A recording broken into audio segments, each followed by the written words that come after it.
The opinions of any callers, guests, or the host of the SMF Voice are not to be taken as factual information. The SMF Voice urges all participants of the show to research and fact-find on their own in order to draw their own conclusions about any topic talked about pertaining to any and all content presented in the broadcast, chat, or any other form of participation on the SMF Voice.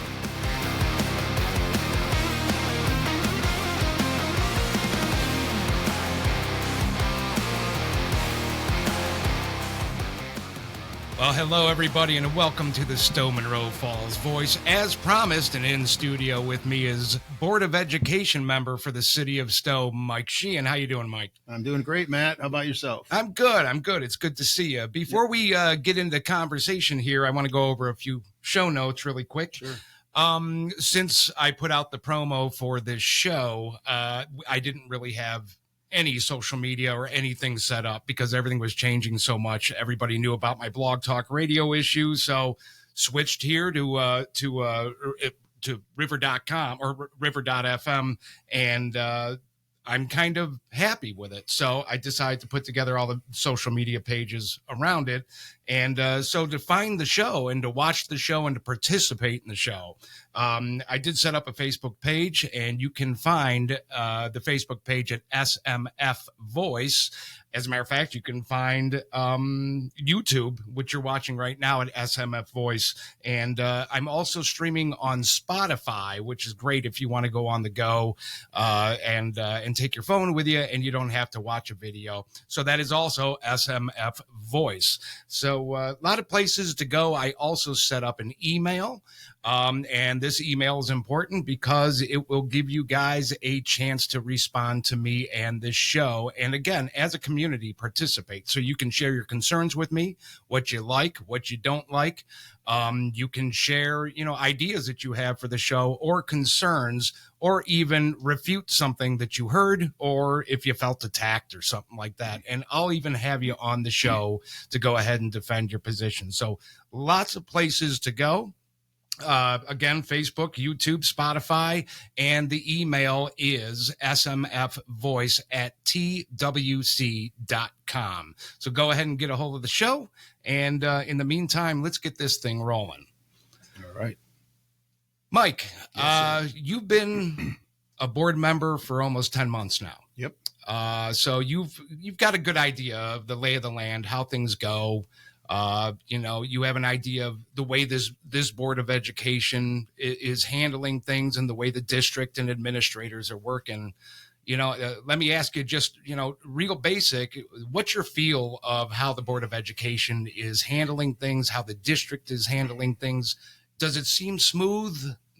What's your feeling on that? Well, just to go back, I believe it was January 9th of 2024 when I was installed as far as a board member.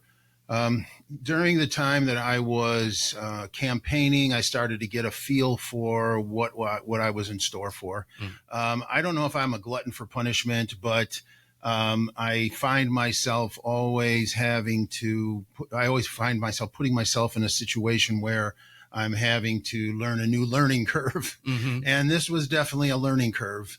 My motivation for getting involved was I wanted to see the kids in our community get the best opportunity to be prepared so that when they go out as a graduate, that they can be contributing members of society.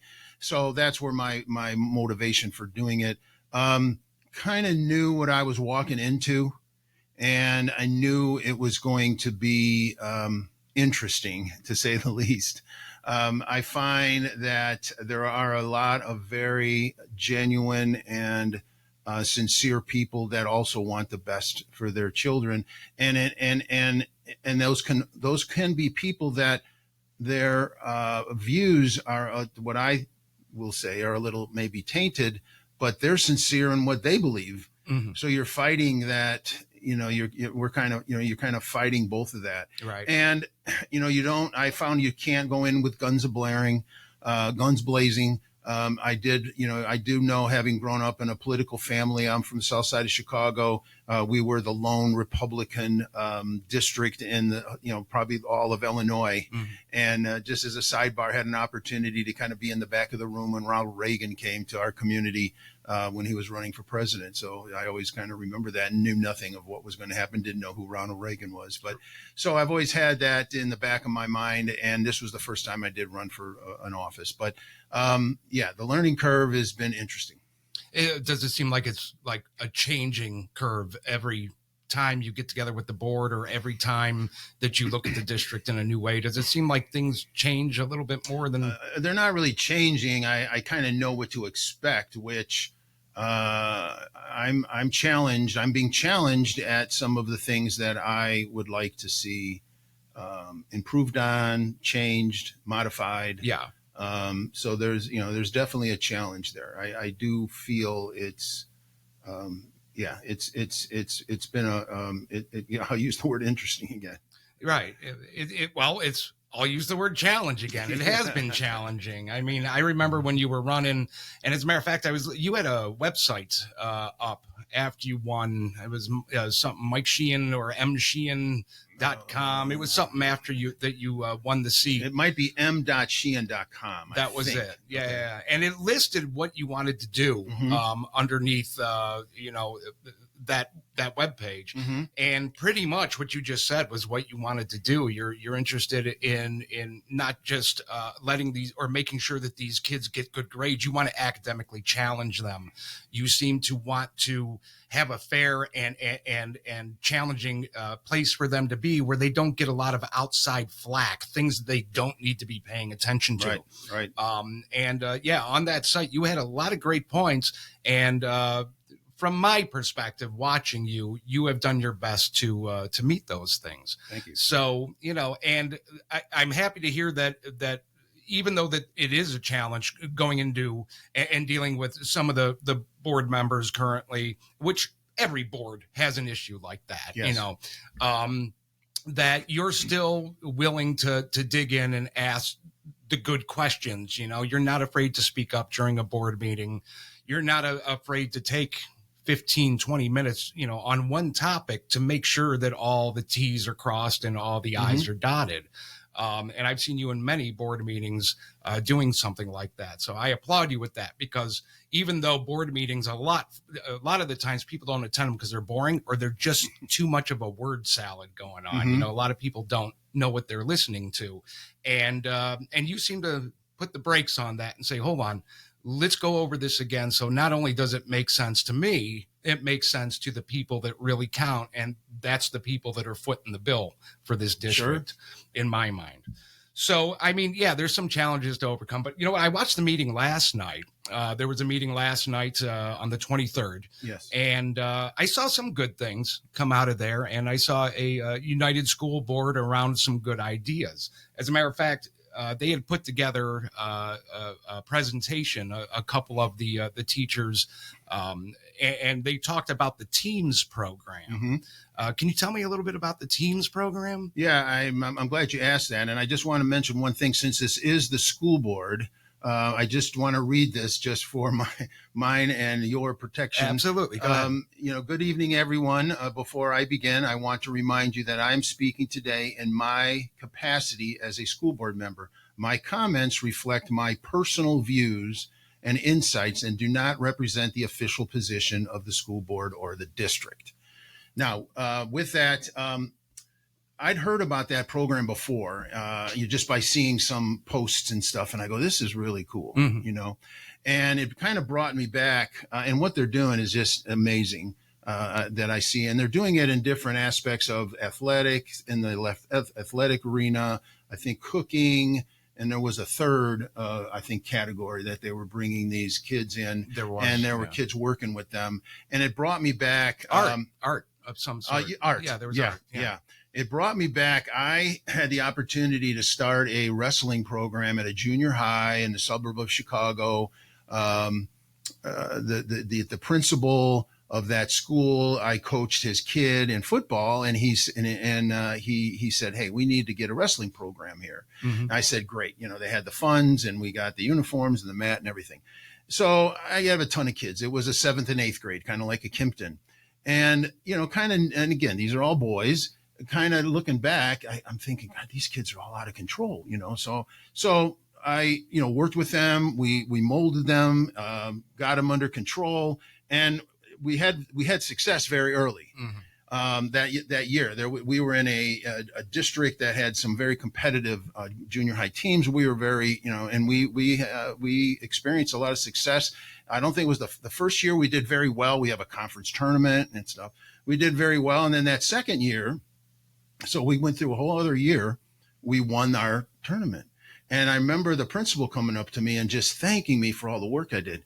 What he failed to tell me was probably half my team were behavioral issued kids, behavioral troubled kids in the classroom. Mm-hmm. And he said, we're so thankful because these kids have focus now. Their grades were better. The teachers aren't, sending them to the room because they had a purpose. Right. But and I don't know if you could, with all the data we have, it was very different. That was probably 30, 40 years ago, mm-hmm. And we didn't have all these different categories, but so that really struck me. And that's what really struck me about this program.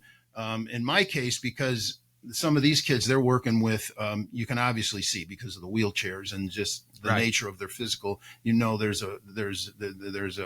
issues they're dealing with. Mm-hmm. Mine were just behavioral, Right. But the point here is they weren't labeled and they were treated the same as everybody else and they performed. Right. Because you put them in, we were able to put them in the right environment. So that's why this program hits me even harder because that's probably of all the years that I had that opportunity to coach kids, that was definitely probably at the top. Yeah.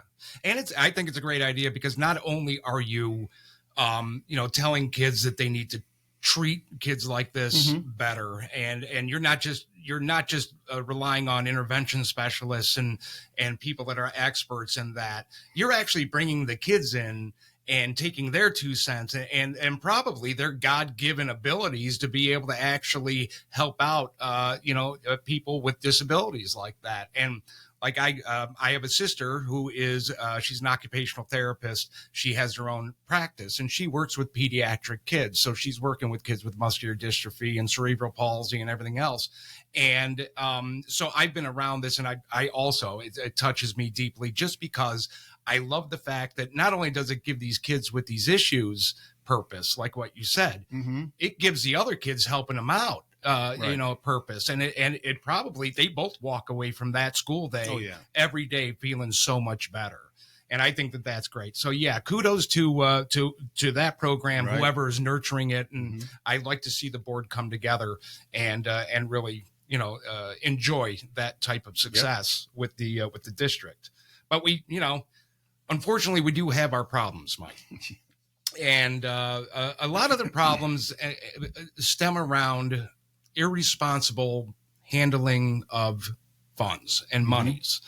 Mm-hmm. There's quite a few different circumstances that I could, that I could mention. But I mean, one thing that keeps on coming up in the community, and this is just one of the biggest on the face, issues that is being brought up, is this retreat that was taken by administrators to, where was it? Geneva on the Lake. Yeah. And to the sum of some $28,000 for a whole. I think it was 26,850. I think was the exact amount. I'll say over $25,000. Yeah. And that was for how many days? It was July 31st to August 2nd. So I believe it was 2.5 days, 2 evenings. Okay. And that was roughly how many people? It's my understanding there were 29 that attended. Not all stayed the whole time. So, but still there was an expenditure of over $25,000. Yes. Okay. And what would that $25,000 encompass on a retreat like that? Well, what I found out in this particular retreat was hotel rooms, food, and frankly, that what I've seen was the majority of that money was on those 2 areas. That's actually still quite a bit of money for 29 people. To put it into perspective, my wife and I enjoyed our 25th anniversary in June, and we went to Puerto Rico. And we spent less than $3,000 for the two of us at a very nice resort, eating very good food for 6 days, just $3,000. So, and again, that was Puerto Rico, 6 days, the two of us. We're talking about Geneva. That seems like somebody, in my opinion, wasn't doing the looking for the coupons on that one. No, I don't think so. And I've, and it hit me because we've gone up there a lot, so I'm very familiar with that area. Yeah. And that particular lodge, I'm very familiar with. Yeah, it seems a little bit rough because isn't that something that they could have done here in the district in a school building, or isn't that something they could have conducted here? Well, just to give what I know now. Okay, so that was obviously was run by our new superintendent, Dr. Gould. Right. But what I know now is that she had nothing to do with the organization of that. It was something where a prior administrator had signed that contract. Okay. So it's not like she came flying in on a and then spent all this money. So this was already in place. In fairness to her, this was already in place. And then when this first came out, this was probably maybe 3 meetings ago when I started to question this at a meeting. I said, I see this 26,000, 25,000. And, I was told, well, these are Title II funds. I didn't know what Title II funds were. It didn't come out of our day-to-day budget. Well, I investigated a little bit more about Title II funds. Was the money, could the money be spent for that? Yes, it is for professional development.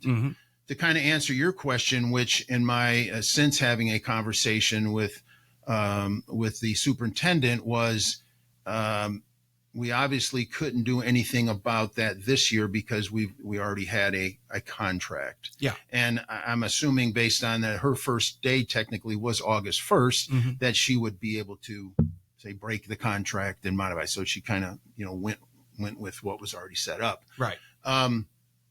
Did find out that I don't know how or why, but there's apparently a contract for the next 4 years. And, I said, well, first of all, I understand that, you had nothing to do with organizing this, but I would say in the climate that we're in and what's happening with the bond issue coming up, that wasn't a good look, when you look. And I don't care what the money, where it came from. It's not like this Title II money just appears in the air. If you peel it back, it's taxes. It's our tax money. It's going to be taxes somewhere. That, whether it's money that's going into one of the things I've learned here is, in my opinion, the accounting of school systems is very unique as far as the different buckets. Right. But to me, it's all one bucket. It's all coming from taxpayers. Because in reality, it is all one bucket. Yes. Right. It may be broken up for different reasons, but again, it's all taxes. It's just you're divvying it up here. So I did approach the conversation. I said, I think it, again, my opinion, you may want to reconsider that because I did find out that we know the amount for this year. I did ask the last 2 years. Last year, the 23, it was like 20,000. I don't know where they went or anything. I didn't get it. And then the year before that, it was like 3,800. And again, I didn't go back any further than that. But I did say to her in our conversation that there's 3 banquet halls in our boundaries here. Right. And we know how much we go to the business owners for donations and things. I said, maybe we ought to rethink this and maybe use a facility of our own people in our own community for this type of stuff. And I can only share that and where it goes from there, I don't know. Yeah. I have never met, I haven't met Dr. Gould yet. I've seen her on school board a few times. So, and I'm not blaming her. Right. Honestly, I'm not blaming anybody on the board. I'm just blaming the idea that nobody has ever said, you know what, let's put the brakes on this for a second, and really look at it.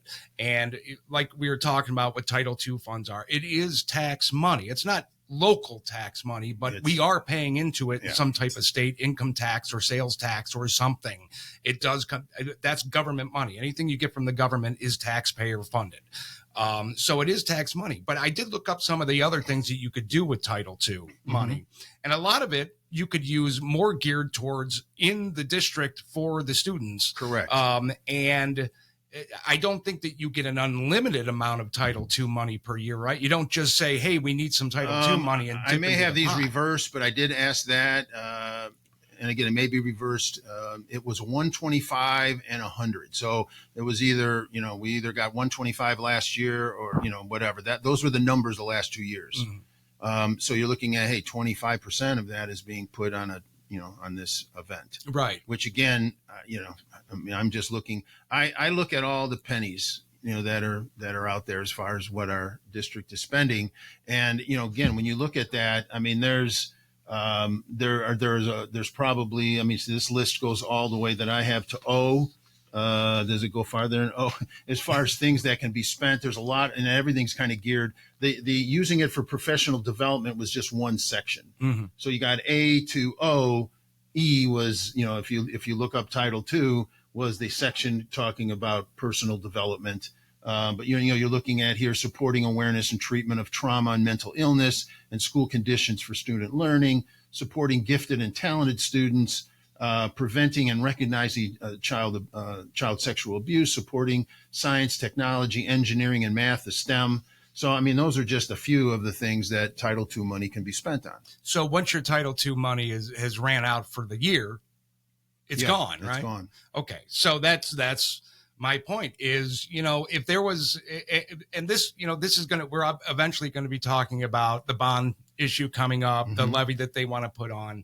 And this kind of ties into that and why I think people need to be concerned and really think about what our district does with our money. And once we go into the details of the bond, which will be coming up here shortly, I'm hoping that people start to really question about, what are we actually doing here? Are we just spending money all willy-nilly?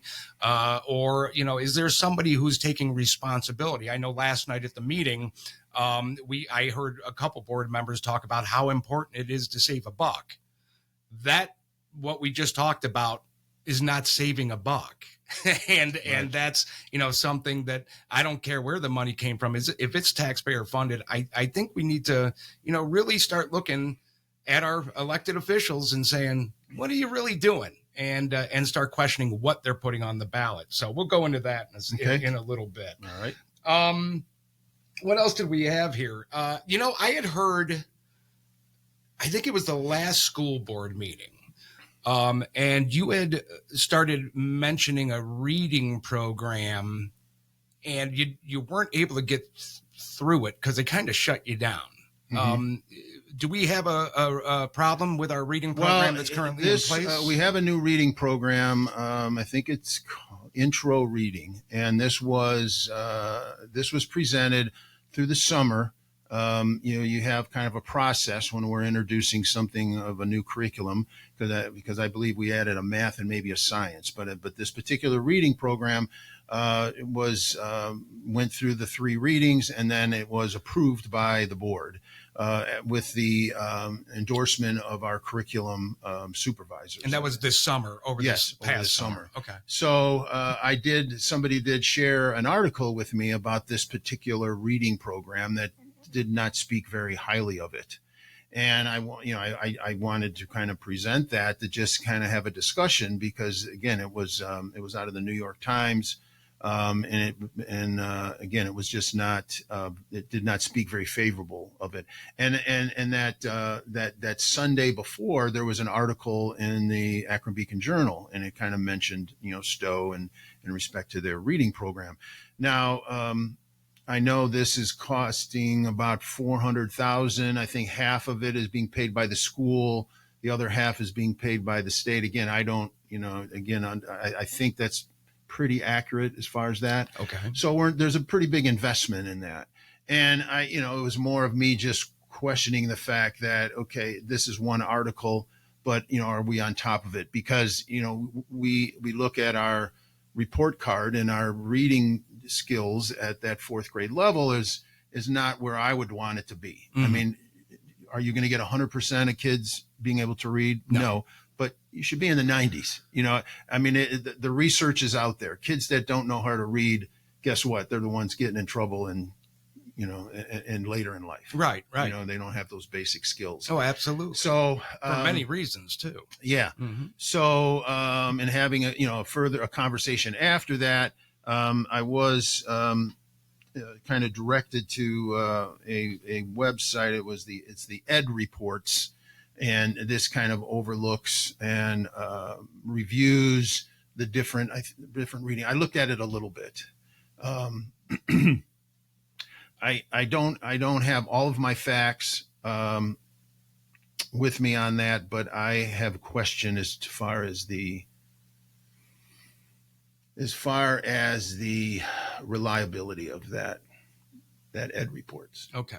And that would be the report that the school board would, or that the district is They more can, reliant on. yeah, as far as that, and as far as is what we're having here, and I certainly encourage people to, look it up themselves. Okay. Because when I did, I was not very.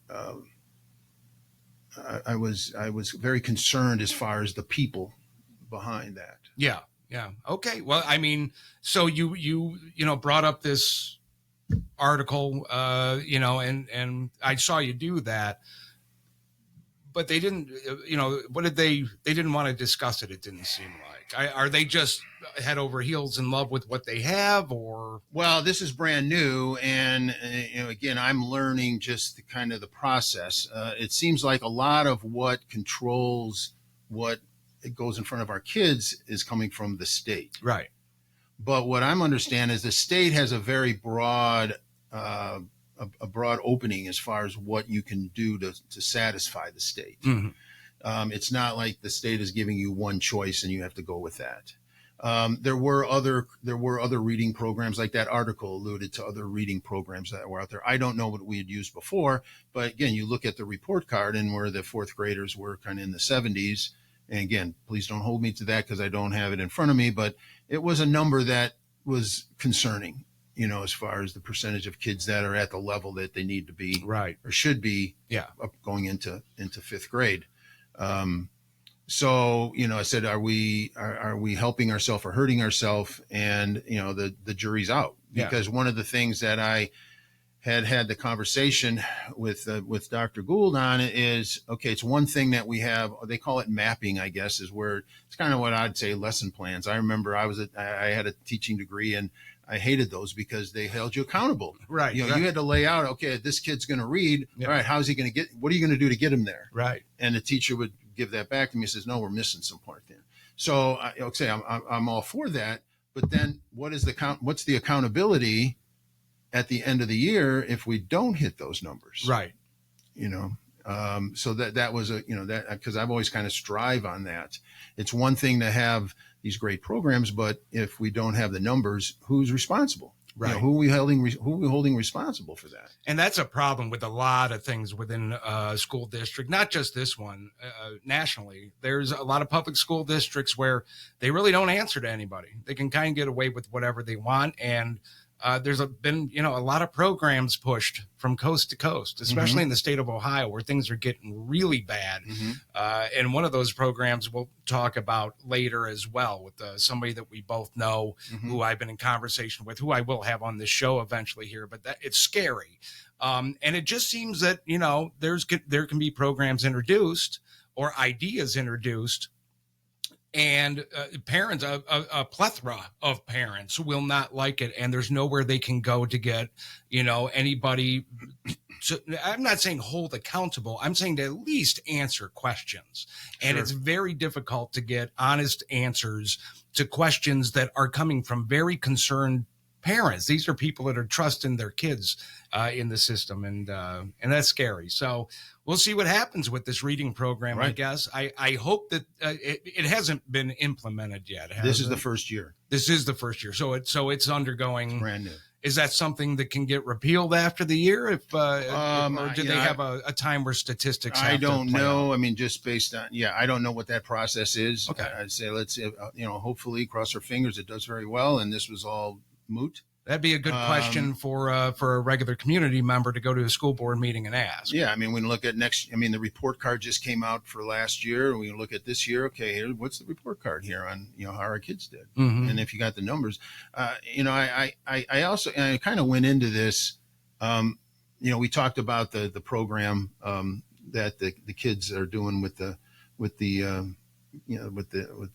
unfortunate kids that are having issues at the school, and those kind of great things. But I knew going into this that I was going to need to make my biggest impact, kind of look at the kind of, dirty underbelly of the educational system here and what's going on, because you got 5,000 kids that we're responsible for. And you can't just say we push them on and, okay, I'm done. And we push them on. And then, the kids is limited as far as what they can do. Right. Because they haven't gotten the foundation. Well, if you look around society today, you see plenty of those kids that came out of schools again from coast to coast.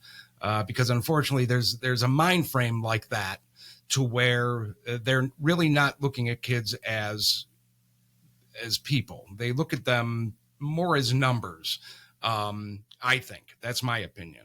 And, I hope that, this school board, especially after I saw, the smiles on the faces of the board members and them really enjoying that presentation by the team's presentation by those teachers. I'm hoping that we're looking at our kids more as people than anything.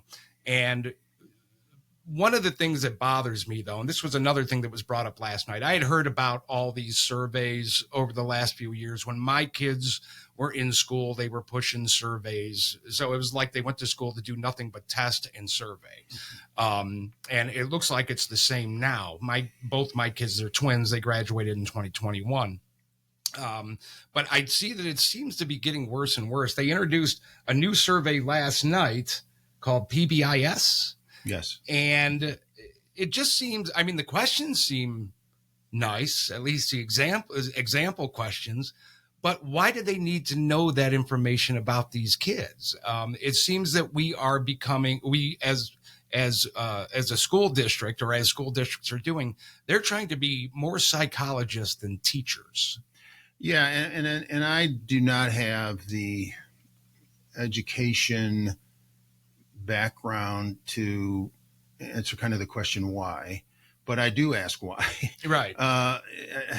There's a woman I got to know who's very very active in a lot of the same issues that I have as far as the focus of where education should be, and her premise was all that the school needs to know is name, rank, and serial number. Right. That's all they need to know. But now we're digging into so many aspects of the child's public life, but then their private life. Mm-hmm. And me personally, I don't buy the message that with all this data on this child, we're going to be able to do a better job preparing this kid. Yeah. To me, it's like we're looking, again, my opinion, we're looking for problems that aren't there.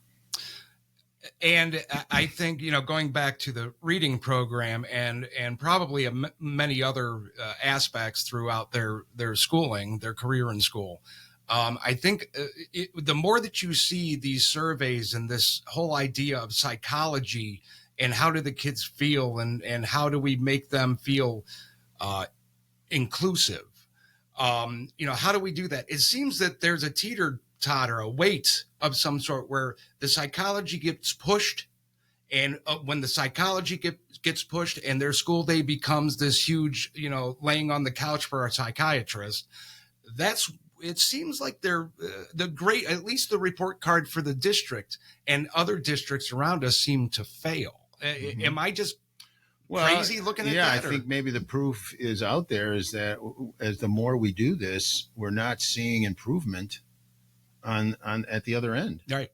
In fact, in many ways, it seems like it's getting worse. Yeah. I mean, how many, we just had, what, 3 or 4, or maybe even 5 kids call in and make threats to their schools around the area. And so that's getting worse. And it just seems like the more that the districts step out of their lane and stop educating and try to become more, again, I hate to keep going psychological, but that's what they're trying to do. And it just seems that they're terrible at it. I'd heard this story. It was a friend of mine's son who is at the high school, and they had them filling out some survey. Well, he was just making a design on the on the answers. Yeah. I don't know if you remember the old way you would take tests and you would just, I'm going to go CCC or whatever. Yeah. Well, I was a good student, Mike. I never did that. I did.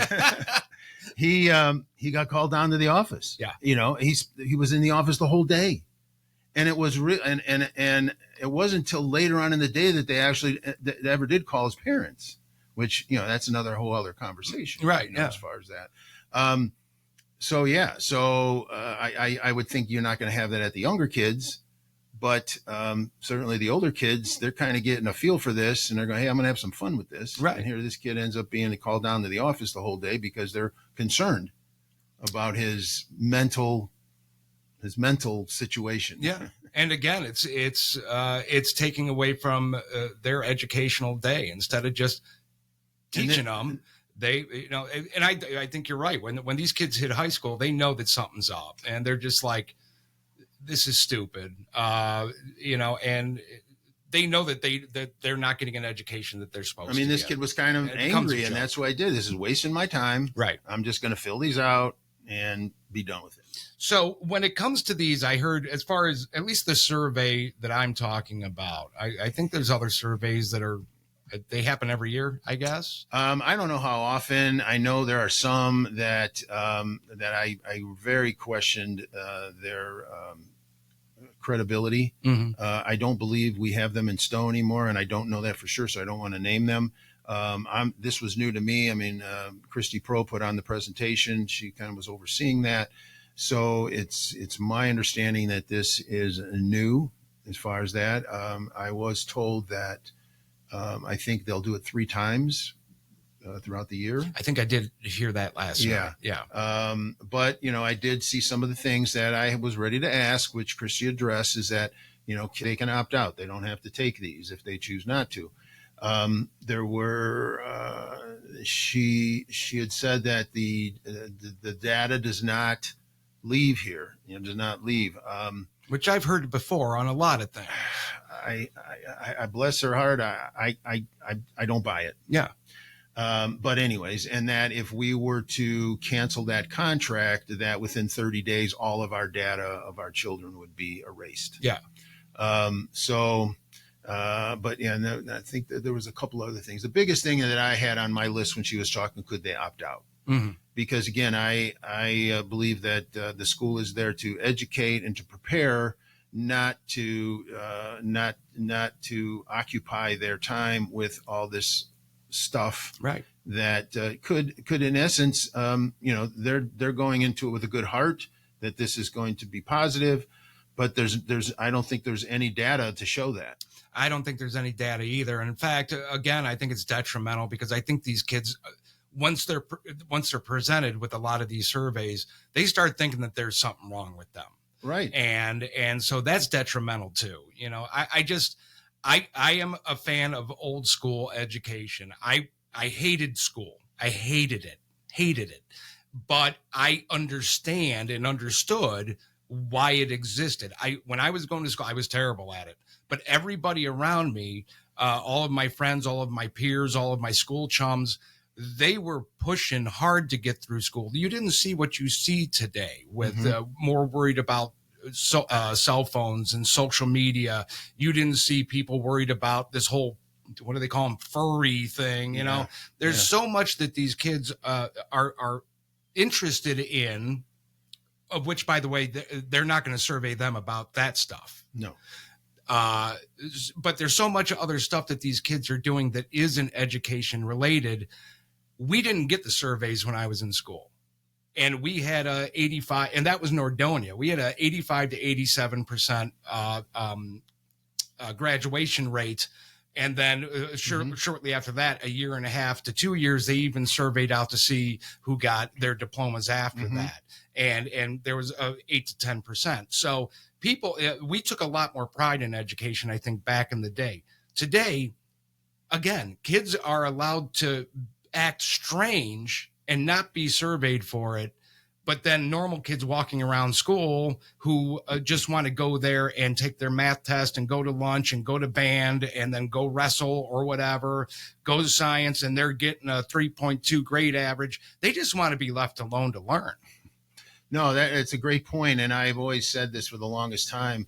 I kind of break it up into kind of a 10, 80, and 10. You know, you got the 10% of the kids that the public school is going to be a huge resource who do not have the ability due to either physical limitations or mental limitations. And then you're going to have the other 10% of the kids that are the overachievers. And, you know, the public school has phenomenal opportunities for them to expand themselves and explore and to grow. Absolutely. You got that 80% in the middle that's basically getting forgotten. Right. Yeah, Again, forgotten. They just want to be left alone. They're happy maybe with their C or B grade average. They're you know, maybe they don't know what they want to do, which is kind of a sidebar. And I apologize for not knowing the program, but the program that Stow is part of, I think it's called the 6 Group Compact, but it's basically kids having that 6 District Compact. Having that opportunity to pick a path and be able to jump right into that. I mean, I know a kid who is, I think he's a junior and he's going into the welding program. And he's going to come out with certainly a job. Probably, I don't know what a welder makes, but I'm sure they're going to make enough to support their family. And he doesn't need college. You know. And I had the opportunity to go to Kent State when they did the presentation, and again, very impressed. The Stow, I think, hosts a number of those different programs there. And I know our neighbor, she was going to one of the programs at Cuyahoga Falls. Right. Yeah. But, you know, so again, great opportunity that the public school can offer those kids who kind of know where they want to go. Yeah, it's my kids, as a matter of fact, participated in the 6th District Compact. My son did IT out in Cuyahoga Falls, and then my daughter did culinary here at Stow. And both of them did absolutely nothing with it, but meaning that they didn't pursue those careers. But what it does teach is it does teach these kids something that, you know, I always talk about and complain about the school districts constantly pushing college. College. If you don't achieve this, you're not going to make it. If you don't achieve that, you're not going to make it. You have to go to college. What this whole idea of the 6th District Compact was pushing the trades. And I think these kids were able to go there and say, you know what, there is stuff. If they weren't college ready, if they just weren't college material, they were able to do something and say, you know what, I can do this. I actually have a life after I graduate. And I think that that's great. Yeah. So, another thing that, going back to positive, Stow Munroe Falls has gotten itself into a pretty good pickle. And I don't mean bad pickle. I mean a pretty good pickle there. And I think a lot of kids are benefiting. Right. I'm, we were talking, let me see here. We were talking earlier, actually for a while, about some busing issues. Do you want to touch on that really quick? I'd always, you hear the rumors about what's happening. And I remember just being just looking at the different social media sites in the past of the horrors of what, parents were having to deal with busing. Right. And, I have to think it's got to be complicated. Again, you're talking, 5,000 kids. I don't know how many of them take a bus. Yeah. But that's got to be a monumental task. And then just the logistics are nuts. The spacing, the square footage, the mileage that they have to do. And what I was concerned with is, well, and I know that because of a variety of reasons, it's hard to get bus drivers. I know some of the, athletic teams run into issues. getting to games after school because they don't have that extra bus driver. Right. And then, you got kids that are maybe on the bus for an hour, to get home. I don't know what it's like in the morning, but I would see stories of that. But then, you'd hear the kind of the dirty underbelly of the behavior of kids on the bus. And my interest in this was bus drivers do not and should not be disciplinarians. They should be bus drivers. You got kids on it. You think if they get in an accident, who's going to get called under the bus? Right. No, exactly. Is that bus driver. Mm-hmm. So, I have a concern in that. I mean, I am on the safety committee, and we are talking about that, is there, what is the disciplinary protocol, for misbehavior on these buses? How do the principals feel about that? Are the parents aware of what the expectations are? Because again, you got different ages. You got kindergartners and you got high school kids. There's a wide range of different disciplinary actions. And then just the cost. I mean, I would notice. Obviously, you'd see the buses in the morning are full, but then I had opportunity a few times. I would see the buses leaving the high school and they're empty. So again, what is the logistics where we can save some money? Right. Because it's got to be an expensive endeavor. Not one, getting the bus drivers, but two, just the expense of school buses and gas and the things that, you need to run that. So, it has been something I know, Dr. Gould has, at least in my short conversations and in what has been relayed to me, that it has been something that they are taking seriously and looking to approach. I mean, because, I look at you got a kid misbehaving on the bus, it's one strike, you're out because of the potential of, what can go wrong. Right. Yeah. As far as that and, just making it, again, my opinion, it shouldn't be a he said, she said. If a bus driver saying, hey, Johnny here was causing problems versus, and you're sitting down with the bus driver and Johnny, and now you're having to bus driver should be held at a level of, Johnny's doing something and we need to address this. Not, were you sure, Mr. Bus Driver, right? Yeah. that he was doing this. So I don't know where it's going to go, but I know it's it appears to be taking it more serious and trying to remedy that and make it as smooth as they can. So. Yeah. In that sense, I think giving a bus driver a little bit more power, because when you think about it, if you go take a vacation somewhere, and you get on that jet airplane, who's the last word on that jet airplane? The pilot. Yep. And the pilot's the last word on the jet airplane because he's responsible for all the lives on that plane. And I don't think that there's really any difference between a bus driver and other than she or he is dealing with children, like literal children, not adult children on a plane. She's dealing with children. And, you have to keep focused, and if you can't keep focused, was just pushing on. There has to be what I see a more conscientious effort on these kids understanding, whatever age, what the expectations are. Yeah. And if they're not following the rules, they don't ride the bus. You guys looking at other districts to see what they do if they have a better safety? I've not dug in it, so I don't know. I'm kind of 20,000 feet as far as here's what's going on, right. And leaving it to the professionals within the school building to handle that. Mm-hmm. That's really not our place as far as board members. Is we're not involved in the day-to-day kind of stuff. But I took an interest in that because I would hear those things. I see the buses coming up and down our street, and and then again and I know some of the bus drivers and I've heard their stories, right? And just things like the cameras, making sure all the cameras, because that's the other thing, you got this he said, she said, well, let's turn to the camera. Well, it's not working, right? So again, accountability. Let's make sure all these cameras are working and not grayed out and not, you ever see that they have a camera, but we're in 2024 and you can't see it, right. With all the quality of cameras that are out there. Well, I would think that the more cameras that are functional on buses, I think you just took care of part of the problem, because once the students get used to getting in trouble because they're on camera, that problem might, go away. So I hope that that safety committee can come up with a resolution, and I hope that we can figure something out here.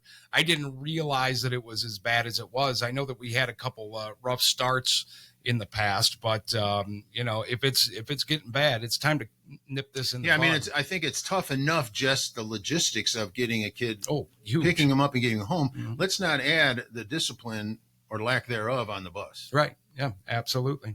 All right. Well, you want to take a quick break? Sure. All right. We're going to take a quick break. On the other side of the break, we're going to be talking about things like, the cell phone issue. What are we going to do are we going to be able to get these cell phones away from these kids to get their nose back in the books, stop causing problems, and which would also help to alleviate bullying, et cetera, et cetera, et cetera. We're going to talk about the bond issue for sure. And probably have a pretty long conversation about that. So on the other side of the break, we will be back and we will see you in, 5 minutes or so.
All right, welcome back to the Stow Munroe Falls Voice. Still with me is Mike Sheehan, Stow Munroe Falls Board of Education member. We've been going over quite a few topics and talking about some good things and some bad things about what the district is doing.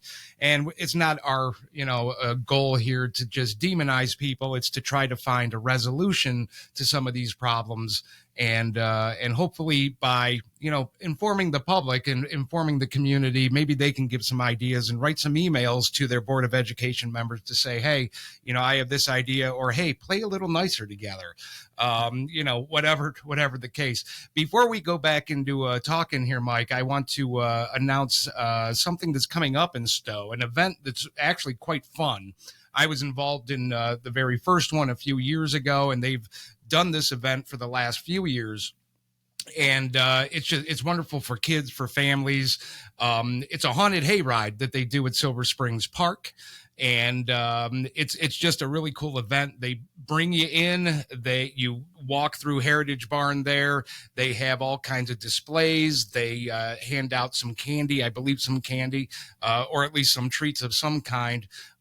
They have what they call hold on, I got to remember what this is called. It's a Toasty Trail, which is a hayride that goes all the way through the park, and especially my favorite, up through the campground, because all of the campers up there decorate all of their campsites, and it's gotten better and better and better every year. I know I go there every year to camp, and we have a blast watching these kids go by with a big smile on their face. This is going to be happening Saturday, October 12th. And the time that they have on their site is 6 to 8, but I heard that might have changed. So that would be something to check. So it's 6 to 8 tentatively, but you could go on the Stow Munroe Falls, on the Stow website and check that time for yourself. You do have to register for the event first, and I will provide a link underneath this show that you can just click on and go and register. It's $5 a person. It's well worth $5 a person. As I said, they have activities all over the place. They'll also have food trucks there. They have story time hour, I believe, where I think they tell a scary story to the kids. Just a really cool event. So if you get a chance to go, Saturday, October 12th, Silver Springs Park, and this is the entrance off of Young Road, not Stow Road. Go and check it out. It's a good time for the family. The kids really enjoy it. And we up at the campground love watching them go by.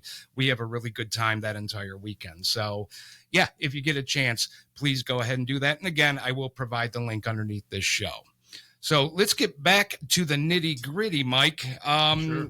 As we have been talking about quite a few things, and I hate to hop back into problems, but there is a problem in the schools, and it's a problem on so many levels. It's a problem because it distracts kids from learning. It's a problem because, it could be a cause of bullying issues and even violence in the schools. It's these cell phones. And there seems to be, some people concerned about it. A lot of the community talks about it. And I know you've been talking about it. What answers are we looking at here as far as cell phones go? What can we do? Well, what I know that there is a push from the governor as far as some limitations in the use of cell phones during the school day.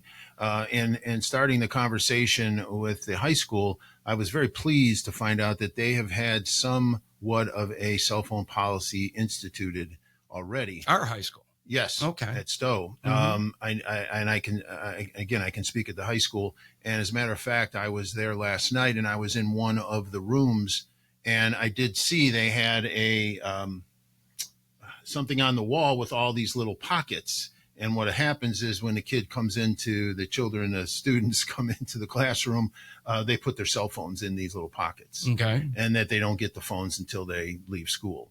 So, so that's a huge step, I think, as far as at least getting it out of their hands during the school year. I don't have it in front of me, but I just thought of it. There was somewhere I saw a picture. It was a teacher who had on the blackboard where they had different categories, and the kids would just put little lines, and it was like text, an email, different things, and the numbers were just off the charts as far as what happened in that particular period of the distraction that kids are involved in with right. that. Mm-hmm. So now I know there is I believe a task force who is looking into this even further. There is a policy committee with the district that is looking into it further as far as what else that we should do. So I think we're ahead of the curve in the fact that it looks like we have some type of policy where at least the kids in the classroom are not using them. But we're now looking at just not having them at all. Yeah. I got to tell you, I like that idea of putting something on the wall where you just with the pockets and dropping it in there. Because number one, it's a lot of the argument against taking cell phones away from parents is the fact that if something happens in the school, a lot of times communication can break down. And in several incidents in other schools throughout the nation in the past, kids were able to inform their parents pretty quick, and their parents got a hold of law enforcement and things like that. So if you have this thing hanging there where you can drop your phone in, it's going to be accessible to a child or children that are in dire straits, so they can go and get it, but it's out of their reach, and that way they're not focusing on it during the class. I like that idea. Yeah, that's probably one of the things that I've heard the most is a parent being concerned if there's an issue. But the other side of that conversation is if that is true, it's the flip phone. I mean, there are phones that can just text and call. Mm. It's the iPhone that's the problem because of the accessibility to Everything. Mm-hmm. And, the stories that I've heard, whether it be, on the computer at home or on their phone, some of these kids happen to see something and they go down a website and it takes them down a rabbit hole that you would not want absolutely any child to be exposed to. Mm-hmm. And it happens in a heartbeat. So, where, how restrictive they're going to be, I don't know, because I think the state is asking by July of 2025 to have instituted a policy. Now, with that, I've seen a state policy or for all the districts. So. Yeah, yeah, I think across the state. Mm-hmm. I've seen, different schools doing it differently. I know the Cleveland city schools have a program.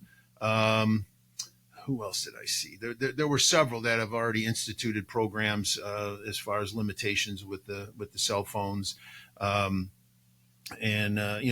a good thing because we've just been so.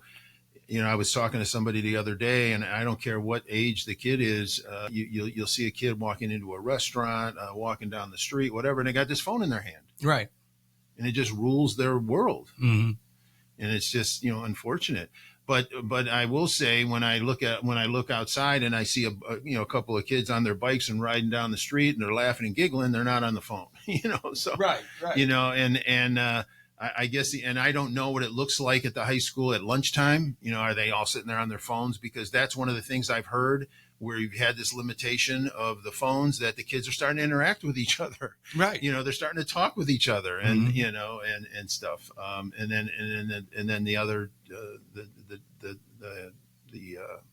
just the dark side of the phone is just not going to be something that they, at least at school, are going to have to.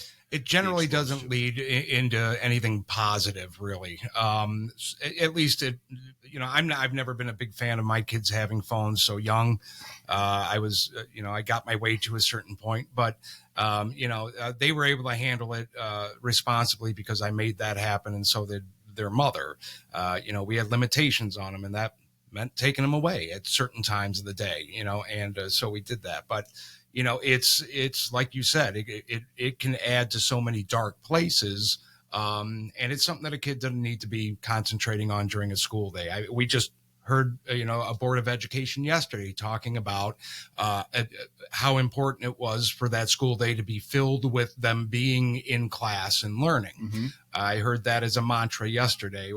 That might be something I'll bring up later too, but I heard that as a mantra yesterday. And if that's the case, then we need to make sure that not only are they in the classroom, but so is their mind. Sure. And that's getting those. And I don't have it in front of me. Maybe you might be able to look it up, but there is I did find a website. It was I think it's called Not Till 8th. And it's a group that is promoting, basically not giving and giving their kids or letting their kids have access to a phone till 8th grade. Mm-hmm.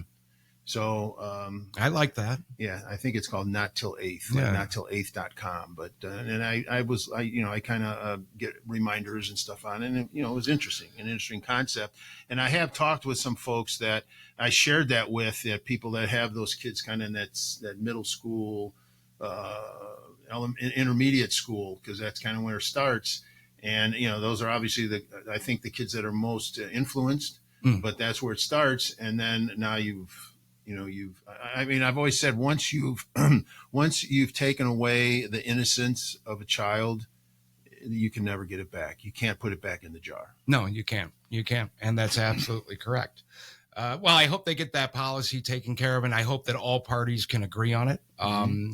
I don't think that there is really many people that don't think that they're causing problems. So hopefully that, we figure it out. I mean, we're the adults, right? Yep. So let's figure that out. Let's get to the elephant in the room, Mike. Something that everybody is curious about, wants to know the details about. And that would be this levy, this bond that they are that they are putting on the ballot this November. To the sum of some $238 million. Mm-hmm. So I'll tell you what I hear, and you tell me what you hear. Okay. What I hear is that this is for building new schools.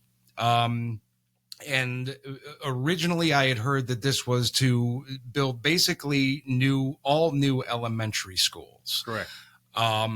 And so they're saying that this $238 million is geared towards that. Here's the problem that I've also heard, and that's that there is no plan for blueprints, for location, for who's going to do what. And that really, if anybody knows anything about construction and the price of construction, that $238 million is not going to cover the price of all the elementary schools. What's going on here, Mike? Well, I will tell you, I kind of came into this. So, it was, I knew very little about it except in years past hearing about it. There has been a committee that has been very active for a number of years trying to figure this out. Why they pick now as far as to push forward, I don't know. But I will say I had voted against it. I said this is a tough decision, but I was new. I really hadn't had the opportunity to kind of dig into it. I'm not a bank finance. I'm not a state money expert. I'm not a construction expert. But in listening and hearing from people that are, there was a question as to, based on the square footage, is this dollar amount going to cover it? Mm-hmm. And I've had some people say no. And apparently the way it works with the state is it's like, get the money and then we'll figure out what we're going to build. Now, I did go to an event. It was at Kimpton and they had very nice drawings and all this, but I think that's where it stopped. There was not any dimensions, exact square footage, with official that. Blueprint. Yeah, it was more of, do we want this? We want plan A, B, and C, kind of thing. Right. Yeah. And it seemed like the consensus was that with the 4 schools, 1 to 5, and then 1 school 6 to 8. Yeah, 6 to 8. Mm-hmm. And so it was going to be 4 and 1. One of the things that, I hear is that we get 27% back from the state. That could take up to 5 years. I guess the clock is running in regards to that. So that's kind of the carrot. Yeah. That, the state did their math based on how they evaluated the buildings, and they were beyond what the state would, I guess, finance to remodel. So or refurbish. Refurbish. So that's kind of how we got to this point. Okay. Again, I've I can say I've not been in all of the buildings. I'm not a builder. I wouldn't know what I was looking at, but I know they're older buildings. The only thing that I kind of go back to is, I had 5 kids. They went to schools that were older buildings, and those particular schools, they made it work. Right. So, and then, the other thing again, and this is a very elementary explanation. I don't need to insult the people that spent a lot of time investigating this, but how many times do you go downtown Akron, go downtown Cleveland, you see where they've literally gutted a structure and, turned it into condos, do other things with it. They didn't turn it down. The bones were still there. Right. And again, I don't know where the bones are with these buildings. But again, my very limited knowledge on the construction, I have to think, I think in anything now, the quality of how the bones of those buildings were built, I don't think you're going to be able to replicate with today's, the way they build today. Construction practices. Construction practices. And at the cost, that's going to be, that's going to make sense. Because, who knows if this isn't enough money, where's the difference? Because they're talking about doing this essentially all at the same time. Simultaneously, right. Yeah, that's because part of the attraction was, hey, we can do all this and we don't have to disrupt anybody because we're not like tearing a school down and putting it right where it was before. Right. We're doing this in other open green area. Then once it's done, and the kids are still in the old building, then then they just and then they transition over. So, it's a tough decision. But not so you have that, and then you look at the aspect of the cost. People not only got hit with an increase in just their general was it the general assessments? Right. But now you got in Stow, you're going to get this on top of it. And Yeah. I heard a gentleman last night said his tax went up $1,000. Mm-hmm. Now he potentially, average price here, and I guess in Stow's 200,000, and they're talking basically $300 there, so it's $600. Yeah, $300 a half. Yeah. Yeah. And that's at $200,000. Yeah. At the prices of these houses today. Yeah. Some of these houses, I mean, a lot of people are happy that their home increased, but so their property tax. Right. And a lot of them that were at $160,000, 3 years ago are now around 220, 225 or more. And so, that's more than $600 a year. And I will say, when I was, I've lived here 20 some years. I obviously saw all of Stow when I was campaigning, and there are some sections of Stow that are well over 200,000. Mm-hmm. And then my other comment in respect to this at the time that we voted was the people that own commercial property who are going to take a hit. And where's that going to get passed on to? It's going to get passed on to their tenants. Mm-hmm. Can those tenants withstand that? Now you have more empty office buildings or more empty office space. And the people that are renting, they go, we don't have to pay real estate tax, but, guess what? The guy that owns the building is too. It's going up. Yeah. Their rent's going up. Yeah. So now their rent's going up, Yep. So it's tough. Yeah. In a perfect world, could you do one at a time? I don't know. Again, this committee, I respect them. I don't know who's on that committee. I did go to some of those meetings. I didn't really know any of the people that were, involved in it, but they've been trying to do the best they can. And this is what they came up with. Yeah. And it's going to be tough. Well, a couple other things that I had heard through the grapevine is the state organization that we went to, that the district went to and approached, as far as what would you call that? Being the construction gurus, the ones coming in, the ones that said that we need to pass it to see what's in it. Right. Yeah.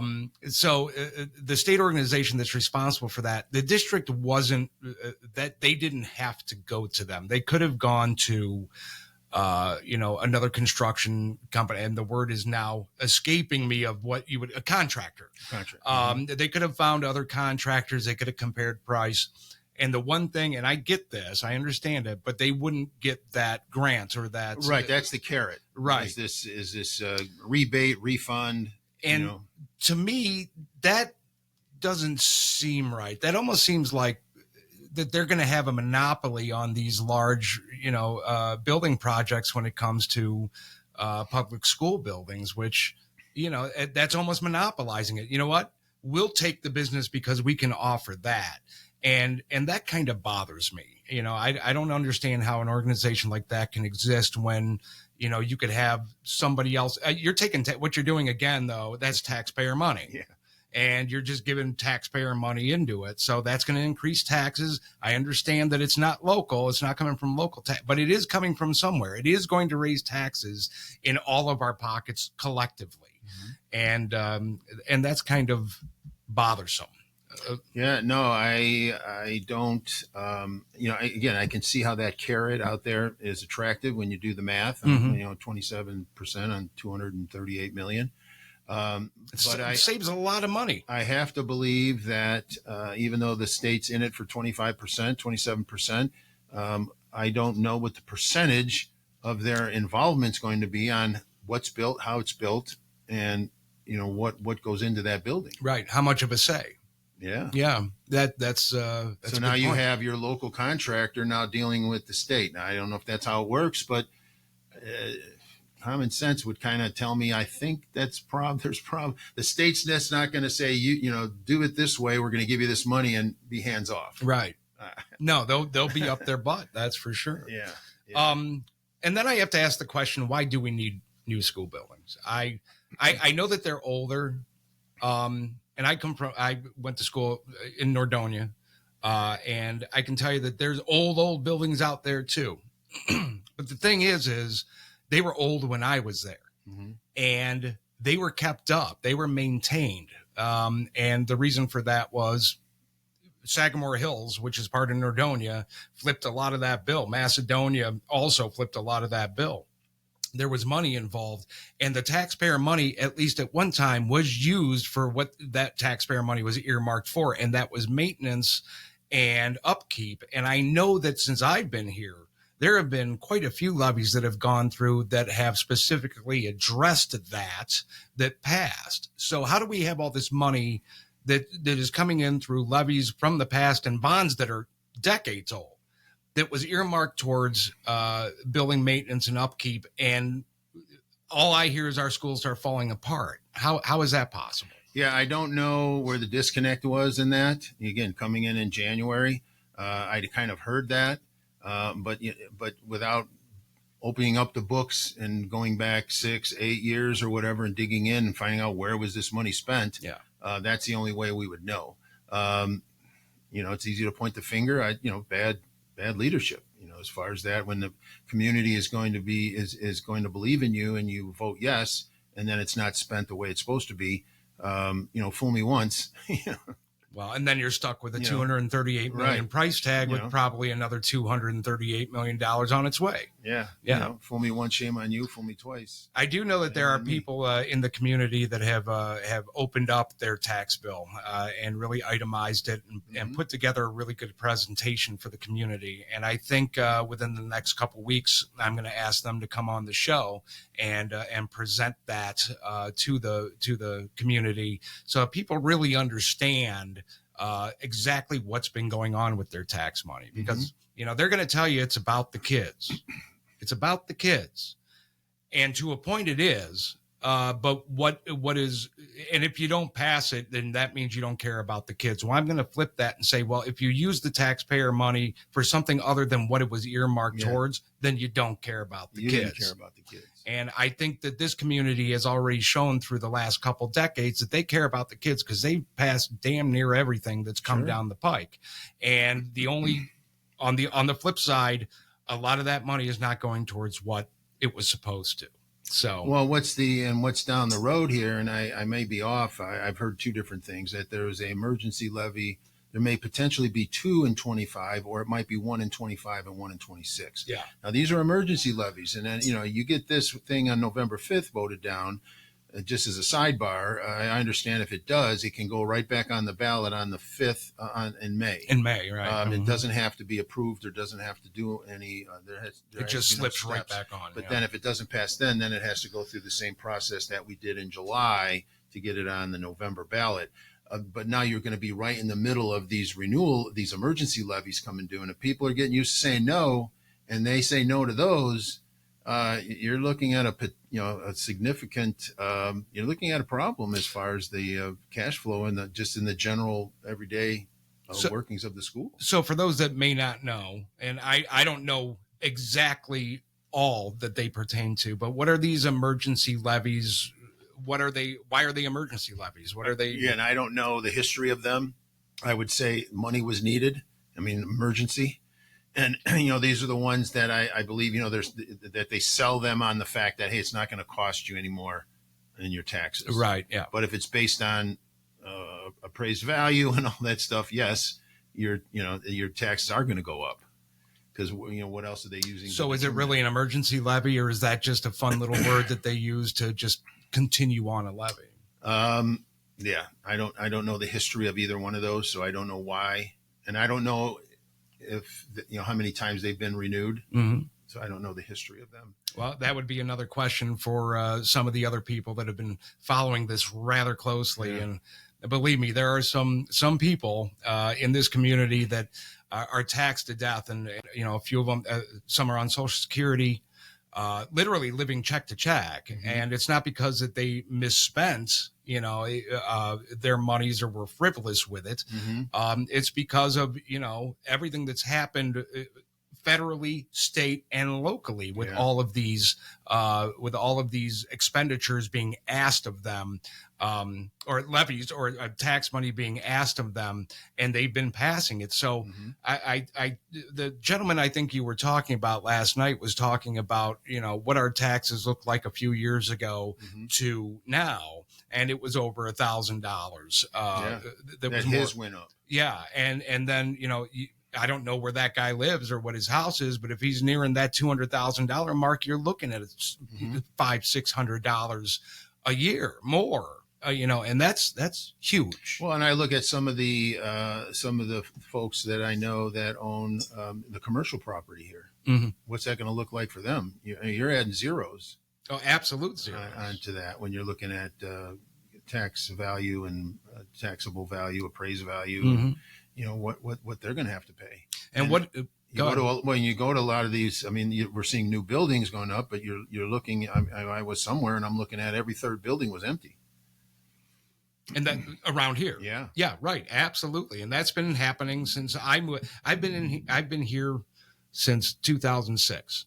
And I can tell you that I have probably physically watched 80% of those businesses close because they weren't closed when I moved here. Yeah.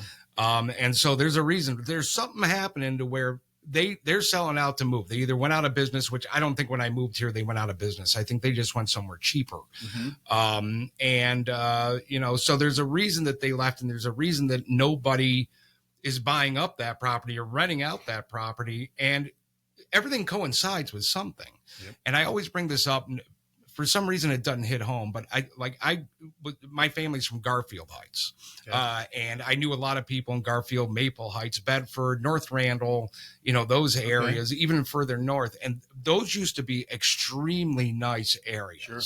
And they had the same problem just years ago because of these unbelievable taxes. The school district was overtaxing, the city was overtaxing, and everybody moved out. House values went through the floor, and it became a crime-ridden nightmare with horrible schools now, terrible streets, no infrastructure to support what they have, and and that's kind of what I'm starting to see here. And I think it's not me being mean. I don't think it's you being mean. Right. It's you saying, let's be responsible for what I would love all new school buildings. That'd be nice, right? It'd be a good thing. Right. But I'd love a Ferrari in the garage too. I could go buy one. I lose everything else. So, it's about being responsible. Well, my personal experience with having 5 children is their memories were not the 4 walls that they attended school. It was the relationships, what they learned, the teachers that they had. It wasn't the fact that the heating didn't work, the air conditioning didn't work. That may be a little superficial, but I had 3 of ours went to a school that it was a private school, and they had purchased a building that was owned by the local public school district that was expanding. And lo and behold, and this particular school took very good care of it. Again, it had good bones, and the biggest issue which we have is the air conditioning and heating, furnace, boilers. That's what I hear. Those are the things that are going out. I think there's literally maintenance people that still sleep on a cot, because those things go out. And those are real problems. I know the air conditioning was out in the high school the first day of school this year, and I don't know what was really the reason that had happened. So you're having those things. But in that scenario with the school that my kids went to, that school district went back and tried to buy that building from them because they needed it again. Their district was growing and stuff, and they said, "Sorry, we're gonna keep it." Right. And that was an old building that was 20 years ago, and the school is still there; it's still thriving. So, but said, I'm not in those meetings. I didn't look at those numbers. I might be pie in the sky, but I think we need to have a plan B. I would agree with that because I seriously believe that if this bond levy passes, you're going to see an exodus from Stow, and it's going to be in the form of not only residents, it's going to be businesses, everything else, because they know it's not that hard to say if your plans to rebuild all the elementary schools, $268,000 or $268 million is not going to do it. You don't have to be a genius to know that. Mm-hmm. All these people that are owning these businesses understand exactly what's going on. Mm-hmm. It passes, they're out. Exodus, this eventually the Stow schools isn't going to get funded no more. Well, as they say with these other levies coming up in the next couple of years, and you give a couple of no's on those, Yeah, that's money that's kind of already spent. Right. Yeah. And how are we passing levies and the public not really being informed on what the plan is? I've never known any other entity to ever do that because it makes literally no sense. Yeah, I've not asked, but at least in my very limited experience with that was whenever you would see kind of back in the day when they would build the malls, they already knew who the four anchors were, and they had their expenses covered, before a brick was even laid, Right? And because the plans were there. I mean, just to get a permit, and those kind of things, you had to have plans laid out there, and so that I don't understand that process where it's like we'll get the money and then we're going to show you what we're going to build. Yeah, and I don't understand that. Well, I don't understand the process, but I understand the mind thought behind it because we've all heard it before. Because I've talked to people that are in commercial real estate and they go, hey, it's so much a square foot. And I've had one gentleman told me based on what he saw, based on a square footage that he thought was sensible, right? There's no way. The math didn't add up. Yeah, especially to do all these schools, you never know where the price of materials are going to be. Well, and I've heard from some school folks that they've kind of this number incorporated the potential for we know the figures are going to go up. So even though we don't have enough to build them, they're already doing the math. Okay, we've added a little cushion into this that we may need. Well, you're already how so it because you don't know what you're building. So how can you know if you're putting a cushion in? Right. And then again, I'm just going to take a guess. If it passed tomorrow, 2-3 years before dirt would be moved. Yeah. So who knows? And it would be 2 or 3 years because we don't have plans. Right. So, I mean, all the logistics that would go into that. Yeah. So Dick's Sporting Goods wasn't that far behind after Macy's closed. They were very interested in that property. How long did it take them to just break ground there? Yeah. That's what we're going to be looking at. Yeah. So yeah, I don't know. I think it's a bad idea. I think that there's never going to be a perfect time. No, there won't. But I have been through some of the school buildings, and for somebody to say that they're not salvageable is beyond me. They're salvageable, and I think cost effectiveness between building and going after those schools and revamping them, I don't buy that. Well, I do. Again, I heard this, and I think there's some validity to it. Is part of the problem of the refurbishing is the asbestos, and once you start, and there's so many EPA, there's so many guidelines that would again just add to the cost when they would start having to do that kind of removal. Because I'm assuming every one of these buildings were built. I'm sure they all have asbestos in them somewhere. Yeah. So that was also part of, I think, where the calculations of that these are not these are beyond the state's numbers to invest in from a refurbish. Yeah, and I get that. It's a good argument. That's a good argument with asbestos because asbestos removal is not cheap. No. But again, I would like to see, okay, make that argument and show me the numbers. Show me who did it. Let me give me the voter. You want to pass this thing, you need to give me the voter, the numbers. Yeah. And I remember, and this has got to go back 30 years, 25 years. I remember in the south side of Chicago when they were trying to do all the asbestos removal. And I remember seeing they would literally take a school and cover it in a bag, the whole school. Right. But they did what they had to do. They didn't tear the school down. Right. Everybody that walked in, it looked like the scene from E.T. And the school is still there. Yeah.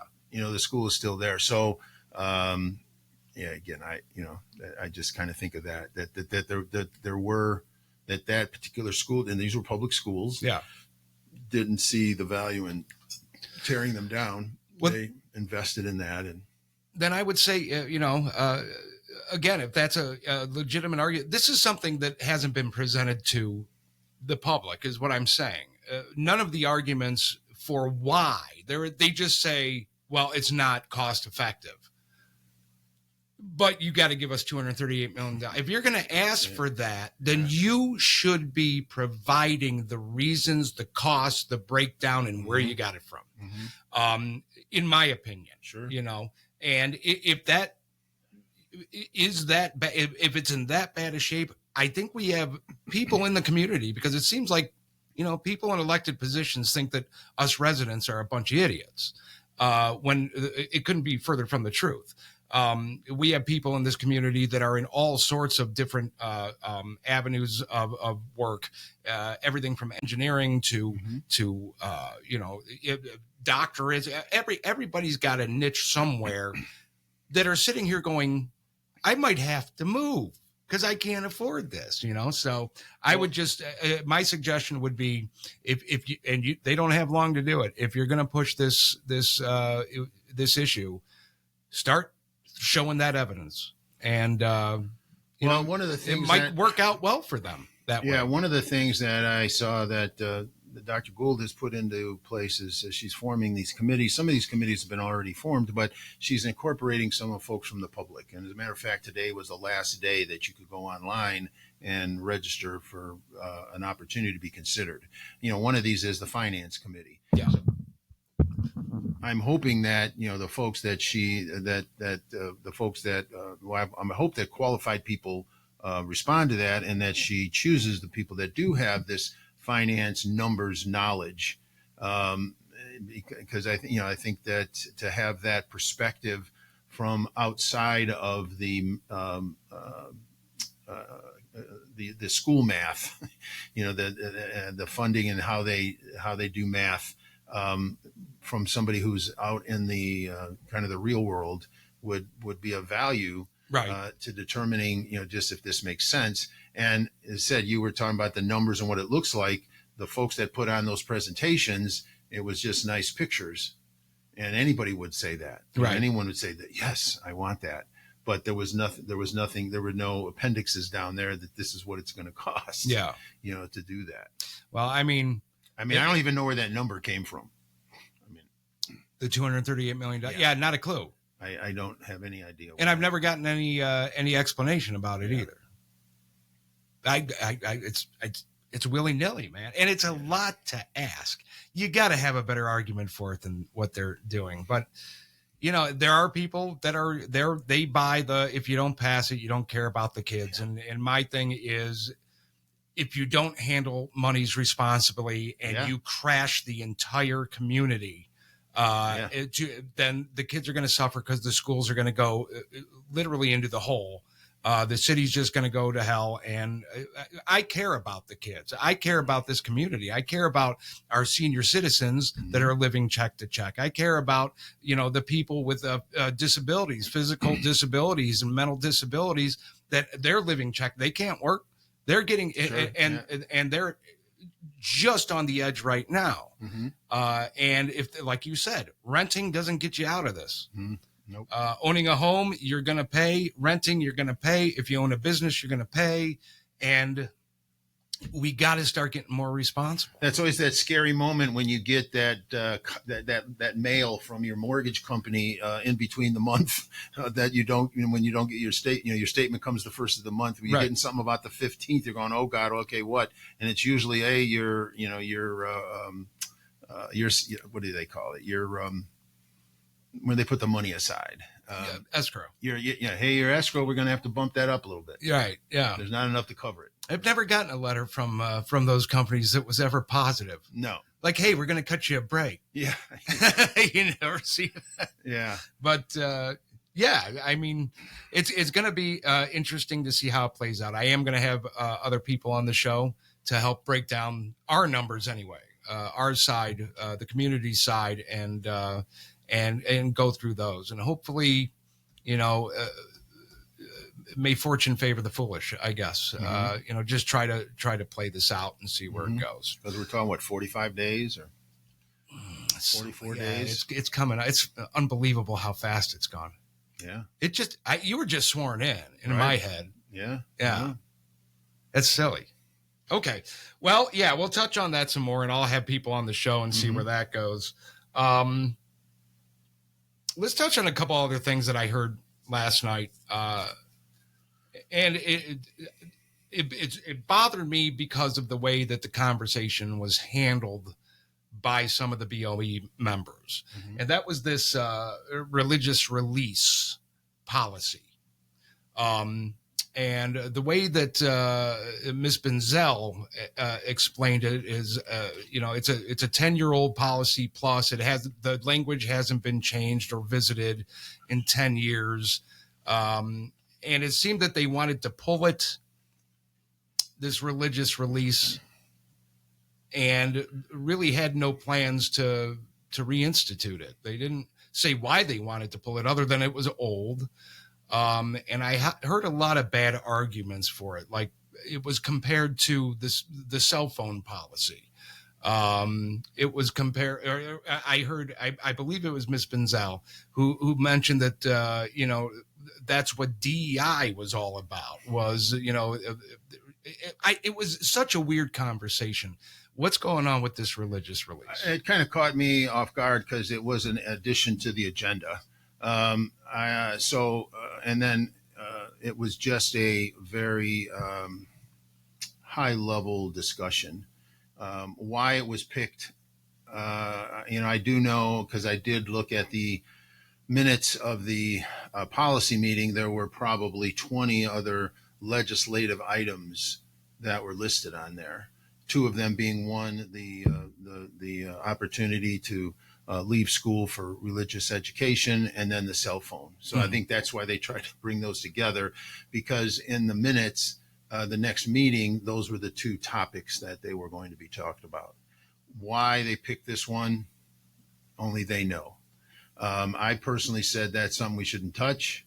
If a parent wants a child to take advantage of some religious education during the school day, that's up to the parent. I would agree. And what that has to do with anything, that's on the parent. Some of the guidelines are, the child cannot leave. It cannot be a core class that they're leaving or that they're missing. Okay. It's the responsibility of the parent to get them there and to get them back. There's no cost in the current written language. Well, yeah, even yes, there, and I think it's HR. It's House Bill, I think it's 455. Okay. So it is still in the House. But I know there's organizations across the country that do this, where their particular state, gives this the blessing that, they don't have a choice. Right. If the child wants to do that, they can. So again, you can only ask the people that are looking to change this or modify it or eliminate it, what's their end game here. Yeah. And we're kind of at the mercy of that. And I know that, there's nothing going to happen in Washington until after the 5th. Yeah. So, where it's going to go, time will only tell. So yeah, short answer. I don't know why. I don't know why that was picked out of how many other ones that we could have looked at. But I voiced my opposition that the wording, even though it was 2016, there's no, it was basically just laid out the fact that, child has that option to leave school during the day for religious education. I didn't understand the correlation between that and the DEI comment. Because I would think DEI, the way that it sounds, the way that it's pretty, that would demand that you don't touch that religious release. Right. Would you not think that? I would think so. Yeah. We're all supposed to, live and let live, and give people the freedom to, express themselves. And because the policy doesn't say, Christian release, and it doesn't say Muslim release, or it doesn't say Jewish, it says religious release. Yep. Okay. That's right. If I'm buying into the whole DEI thing, I'm taking that as, Absolutely. I would be doing, if I was the entire school board, I would have been horrified that somebody brought that up to get rid of it. Yeah, no, I said, it kind of caught me. And that's why I expressed what I did, is saying this does not need to be touched. It shouldn't be changed. It doesn't need to be amended. Right. They should have the freedom to do that if they so desire. And, the reasons I heard were frankly pretty weak as far as disruption of the class day and safety of the children. And all right, these are the parents parents are involved in this, and they're taking on the responsibility of getting their child from point A to point B and then back to point A again. Yeah.